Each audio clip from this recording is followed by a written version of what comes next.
Welcome back to Coffee and Conversation. And as you can see, my baby's here with me. I don't know how much longer he'll stay. We have retreated into the back bedroom because it is so warm out, and this is the coolest spot. So, I've lost the cat food wars. I might as well just admit it to you and to myself. See this little guy? He won. So now he is getting kitten food. I'm going to put you down. Now he's getting kitten food. This is what he wants. I have no idea if this is nutritionally appropriate, and frankly, right now, I'm not all that worried about it. I figure if there are nutritional issues, I've got time to deal with it, but right now, I just need to make sure my spoiled little darling has food in his tummy, and this is what he wants. Kitten food. I don't even know what to say, but yep, he's holding out for it. He won. There is no point trying to kid myself or to kid all of you. We all knew he was going to win. I just didn't think it was going to be so quick. So, yeah, giving up. Okay, yesterday we talked about romance scammers, and I said that today I would follow up on my newest scammer, who is not a romance scammer.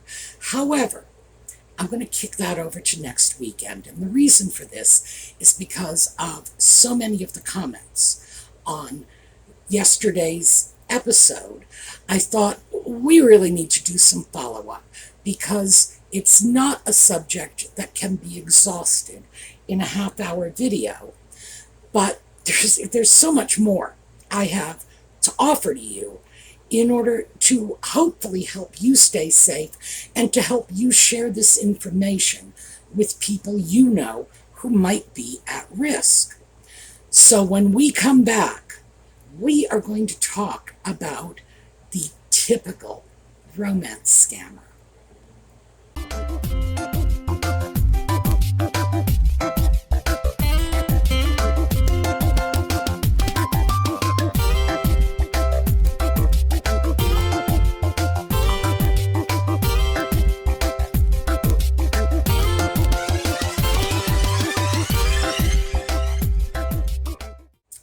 So, who is our typical romance scammer? Well, we're going to start with our typical romance scammer, regardless of the persona they are presenting online, is male. It is a very high probability that he is from West Africa, Ghana, or Nigeria. I will say that simply from my own experience with reading what they write and listening to their voices, I would say most of them speak Yoruba as their native language. Yoruba is a language, but it's also a tribal affiliation. And before we go any further, let me say the reason I know this is because when I was in college, I was there with a few Liberian exchange students who were Yoruba people. And they were not scammers. They were wonderful people. So this is not an indictment of the Yoruba people or anything like that. It just so happens that it's a relatively common language in Western Africa, and this seems to be a very popular native language among romance scammers.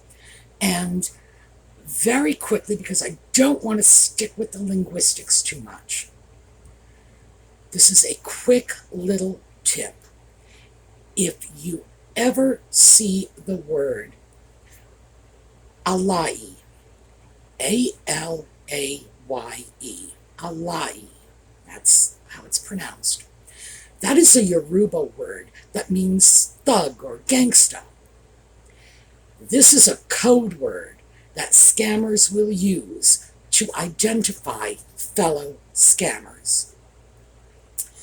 If you see that, you know you're dealing with a scammer, period. Stop, don't go any further, even if there are no other red flags. This is like dropping a nuclear bomb. This is one scammer saying to another potential scammer, let's not waste our time. So if they think you might be a scammer, in other words, if you hesitate to send them a picture, or if you hesitate to do a video chat with them, this is when you might see the Audie. You might also see it very early in the conversation, the first couple of exchanges, just to make sure they are not wasting time. So that is important. However, you may find romance scammers who never, ever use this word. It's just one of these wonderful little red flags that they will occasionally put out there because they don't think we know about it. Now, let me explain. If you take the word Audie and throw it into Google Translate and put Google Translate, set it to detect language, it's going to tell you Yoruba, and it's going to say thug, gangsta. Apparently, they think we are too stupid to do this. Now, as I say, my knowledge of Yoruba is personal. It's also, Lord, 40 years old. But it's worth making a note of this just in case. And I do want you to be able to take information from this video that will be quick, easy, concrete, and help you out. So, back to our typical scammer. He is male. He is West African. Scammers are also present in every city in the world, but the large portion of them are West African. Nigeria, Ghana. He will present himself as a U.S. military serviceman. And usually it's Army, but I've seen them claim to be in the Navy or the Marines. I guess it all depends on whose picture they've stolen from the internet. The reason for this is U.S. servicemen at this point in time are regarded favorably and carry a lot of trust and credibility with them.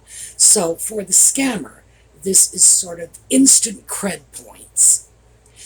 It's also very useful to them to have a profession that carries them all around the world, and they will usually tell you they are on a peacekeeping mission. And they are in Somalia, they are in South Africa, they are in Yemen, they are in, Mogadishu has been a big one. This is valuable to them in order to explain their need for your money. Remember, they need a crisis. And what could be more crisis-prone than a war zone? Now, it's very easy to uncover this as a fabrication. You just go on Google and say, where are U.S. troops stationed? What are the war zones? This information is readily available. All branches of the service post this openly. Our scammer, however, is very likely to tell you that he is attached to the UN and not the U.S. military. I'm not sure why that is. I'm sure they have a reason for it, but I'm not exactly sure why they have chosen the UN. It could be because they feel it's better when they are targeting people from other countries. They target Australians, they target Brits, they target the French. It's not just U.S. citizens who are being targeted by these scams. So perhaps the United Nations is something they feel will go down a little more smoothly in other countries. They will give you an elaborate backstory. I mentioned this last time, but let's talk about the backstory. They are going to tell you that their parents are late. And Like literally, that is how they will say it. This is a peculiarity of the Yoruba language, by the way, just going back to the linguistics of this. You or I might say, my late father, my late mother, meaning deceased. But the late as an adjective has come to us in a different way.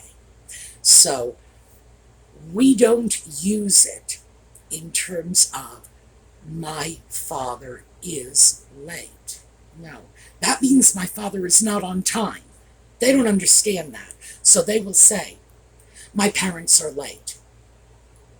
Native English speakers will not say that. So that's another quick and easy little giveaway. They are going to tell you their parents are dead, that usually they will tell you they are the only child of their late parents. Why? Because when they start asking you for money because they are in deep trouble and crisis, they need to give you an automatic reason why they are going to you instead of their family, because they have no family. Their parents are dead and they have no siblings. Apparently they have no friends either. They are also going to tell you they are widowed or divorced, usually widowed, because that carries a little sympathy with it. Car accident is a big one, and kidney disease. I think it's polycystic kidney disease. That's a new big one among the scamming community. They like that for some reason. They got a dead spouse or a divorced spouse, and they have children. It's usually one child, occasionally two, but a child is almost always in the picture. Why? Because they can later use that child to emotionally manipulate you. In other words, you won't send daddy the gift card. Well, suddenly little Junior is writing their new mummy wannabe an email saying, don't you love my daddy anymore? Give him the money. He needs your help. It's pretty gruesome, frankly. And there are no children involved. The scammer is writing these emails. Although, on occasion, you will get phone calls from these alleged children, and that is ordinarily when the scammer's wife or girlfriend is making a call pretending to be a small child. Those are funny. But this is our basic setup.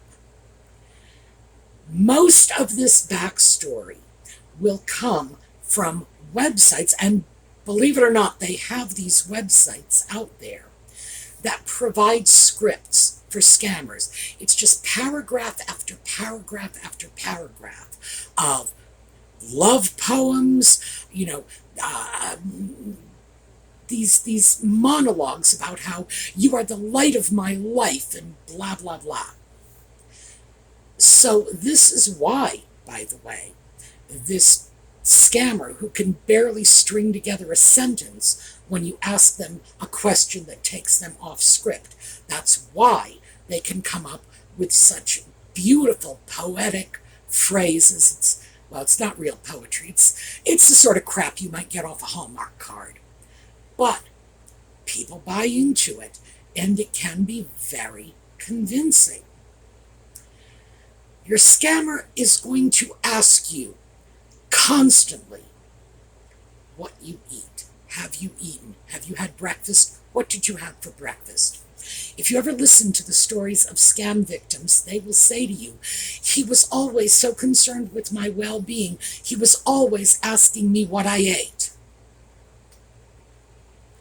Bizarre that anybody takes that as a sign of affection when, in fact, if you think about it, it's a sign of repetitive conversation, because it's the same question over and over again, and that should raise a red flag immediately that this is not a native English speaker. They can't go with the flow. They have to ask you these stock questions. Have you eaten? What are you doing right now? They will tell you, you are beautiful. They'll start off with, hello, gorgeous, hello, beautiful, hello, my lovely lady. sweet talk. Remember, they're getting this all off those scripts from these sites they go to and just copy and paste paragraphs, which is one of the reasons that you will see these wonderful flowery paragraphs just showing up willy-nilly. They just send them to you. There's no relevance to what you might have been discussing, to what might be going on in your life. They just shoot that out because they are trying to romance you. They're trying to sweet talk you. Now, here's another quick little, it's not quite a la E, but it's right up there. Your romance scammer is very likely to have two first names. And by that, I don't mean, Bobby Ray Jones. No. Their first name and their last name are both going to be English language first names. And it's not going to be the normal first names that we also associate as last names. It's not going to be Joseph Morgan, for example. No. It's going to be something like Peter Joe. Seriously. Most of these scammers sound like they have just come from the rural South in the 1930s, Billy Bob, Jimmy Ray. I don't know why that is. I suspect it is because our names sound as foreign and alien to them as their names sound to us. I'm one of the Liberians that I was in school with. I'm not going to give you their full names. I don't want to invade their privacy in any way. One of the Liberian exchange students I knew, his first name was Fixon, Fixan, Fixon. When was the last time you heard somebody named Fixon? You don't. So I think it's because they have a hard time wrapping their heads around our naming conventions. If you are observant and they contact you through a site that will allow you not only to see their profile picture and that profile information, but also the name associated with the email they're using to access the account, you'll find there's a disconnect. It's not the same name. Very quickly, they will ask you to leave whatever site you met them on and go over to Messenger and Telegram and WhatsApp and whatever. The reason they do this is because they are scammers, because there is a very high probability that their Facebook account or their dating profile or whatever is going to be reported by their last victim or their last 3 victims, and it will be removed. Their profiles get removed from general access sites all the time. This is not at all unusual. So they need to get you off somewhere where they can continue to keep contact even after their cover's been blown on Facebook. They will also be, they will also behave like the most emotionally needy toddler on the planet. They want to know where you are every minute of the day. If you do not immediately respond to their messages, they start bombarding you with texts. Where are you? Why are you not answering my phone calls? What are you doing? And they will very often accuse you of entertaining other men. It's like, that's what you're doing. You're out running with other men. This has nothing to do with jealousy. It has a lot to do with possession. Remember, they have targeted you. Your wallet, at least as far as they're concerned, already belongs to them, and they don't want you taking it anywhere. If you're not on your device, available to them 24/7, you could be out spending your money on other things, like maybe yourself, instead of on them. So they are protecting their financial interest by grabbing you and holding on to you. Now keep in mind, other kinds of scammers, and these are The scammers who will cold call you claiming to be from Microsoft, we'll get into those at a later date. Claiming to be from Microsoft or the Geek Squad and they want access to your computer and yada, yada, yada. They will insist that when you are going to the store to buy them their gift cards, you take your phone with them.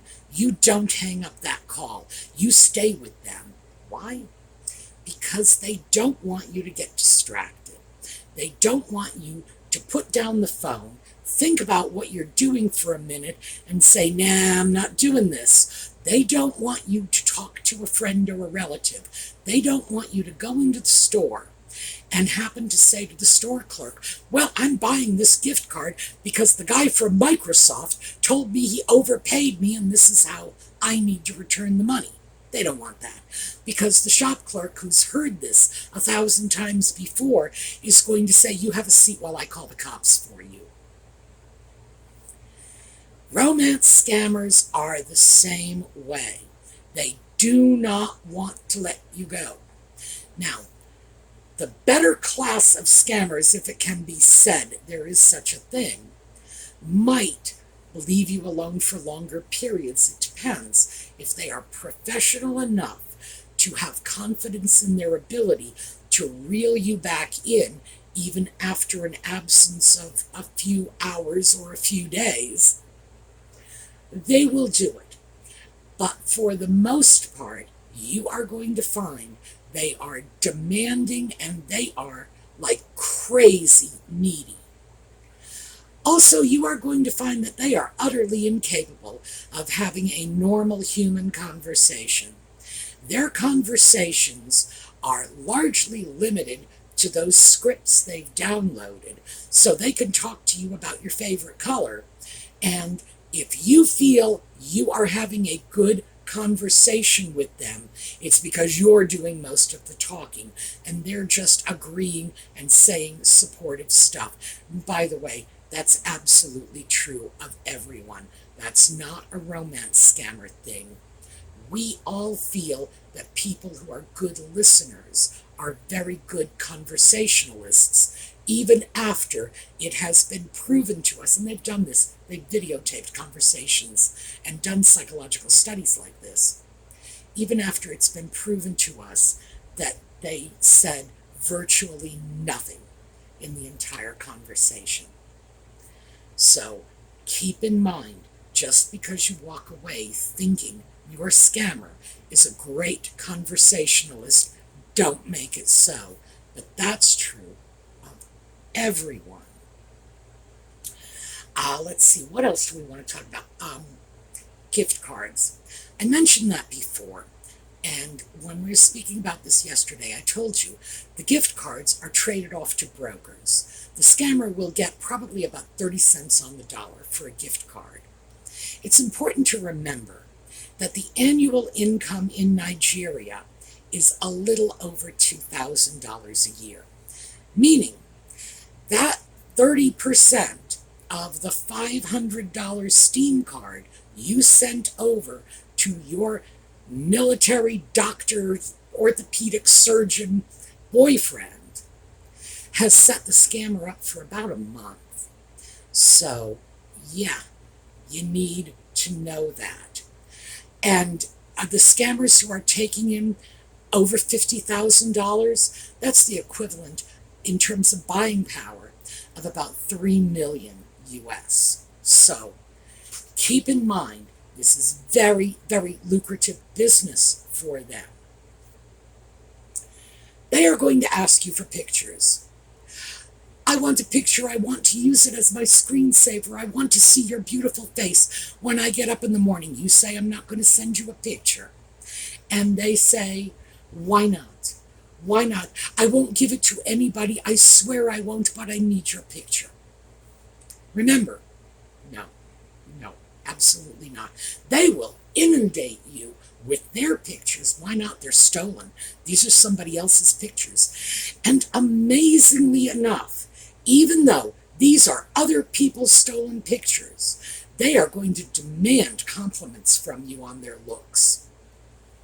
I can't tell you how many scammers I've run across who have sent pictures, And when they get no response, say, I'm so depressed now, I'm feeling so ugly. Don't you like my picture? Well, I usually do not buy it. I don't buy into that.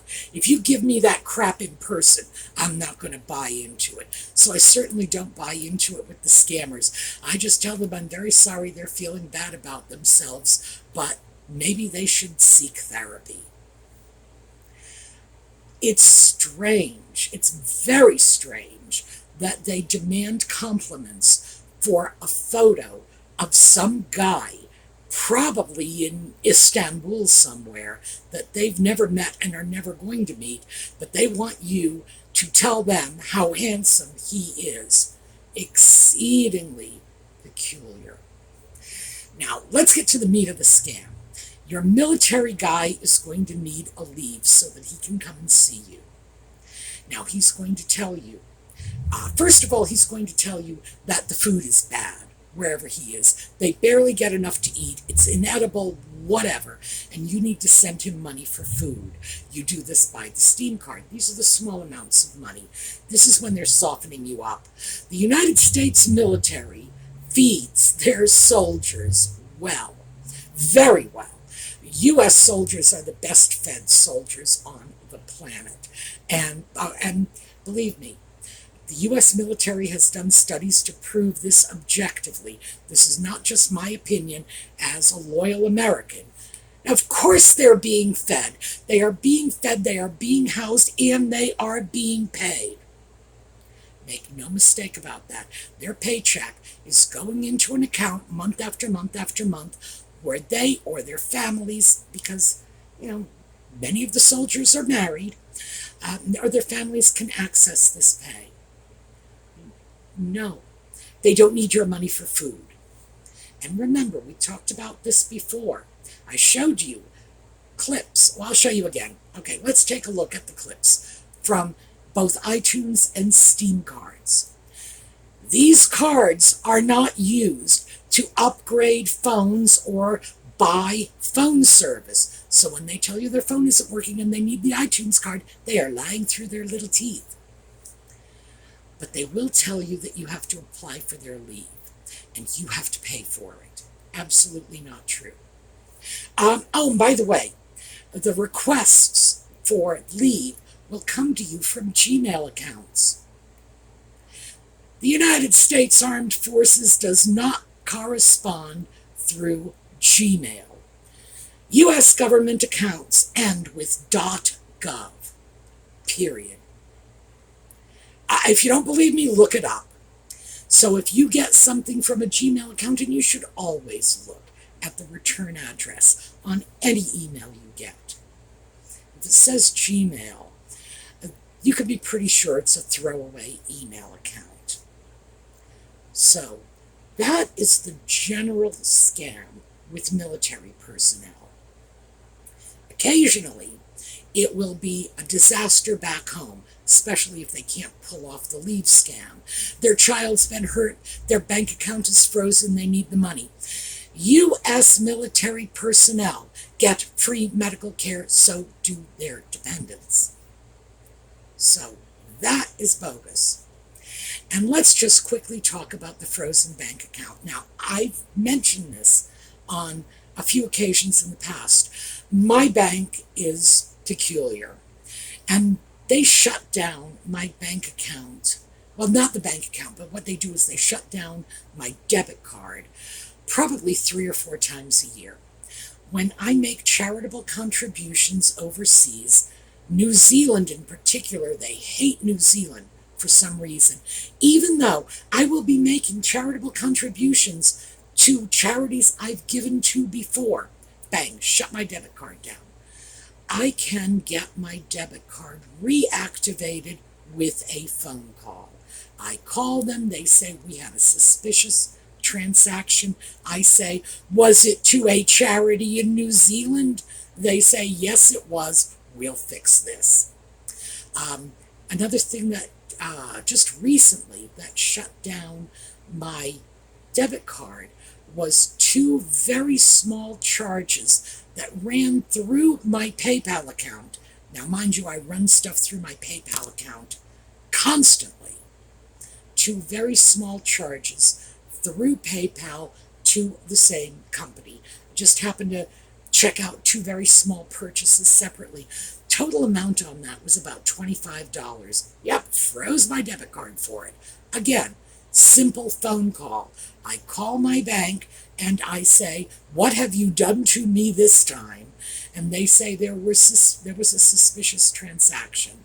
And then I say, was it the two PayPal charges? And they say, "Yes, we're putting your account back online." So anybody who tells you their bank account is frozen, your bank account can be frozen by the IRS for failure to pay taxes. And I'm assuming other countries can freeze bank accounts for the same reason. Your bank account can be frozen by the bank itself for suspicion of criminal activity. If someone says their bank account is frozen, the first thing you should be saying is, "Okay, my criminal friend, what did you do?" Because a minor account freeze, like the sort of thing I run into all the time, is fixed with a phone call, even with my bank, and they are twitchy and they are uncooperative. So, yeah, if their account is frozen, your first question should be, what did you do? Are you laundering money? Are you not paying your taxes? Have you been implicated in criminal activity? Because these are the reasons bank accounts get frozen. So, as far as the scammers are concerned, I should think they would want to come up with a better excuse. But people buy into this all the time. And I think it's because so many people have been through what I go through with my bank. They will freeze my debit card. Now, they don't freeze my entire account. As I say, I refer to it as my account being frozen. That's not really what's happening. They are just freezing my debit card. But if you do a lot of online business, that's probably the equivalent of having a frozen account. You need to keep this in mind. Now, our military person might, and this is might, they don't always do this because this is involved and this is an intricate maneuver for the scammer.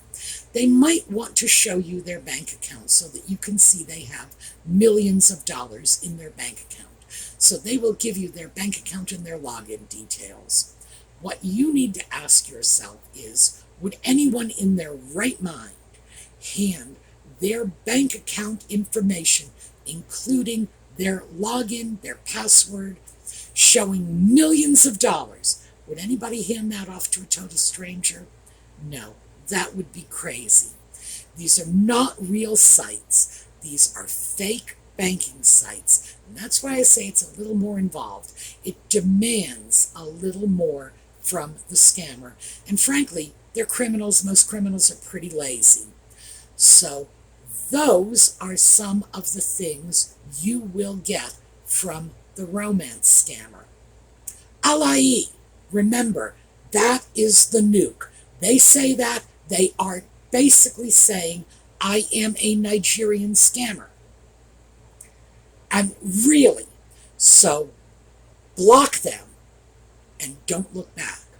2, a couple of first names, Bob Ray. No real sense of why this is the current thing, but it is. That should be a serious warning flag.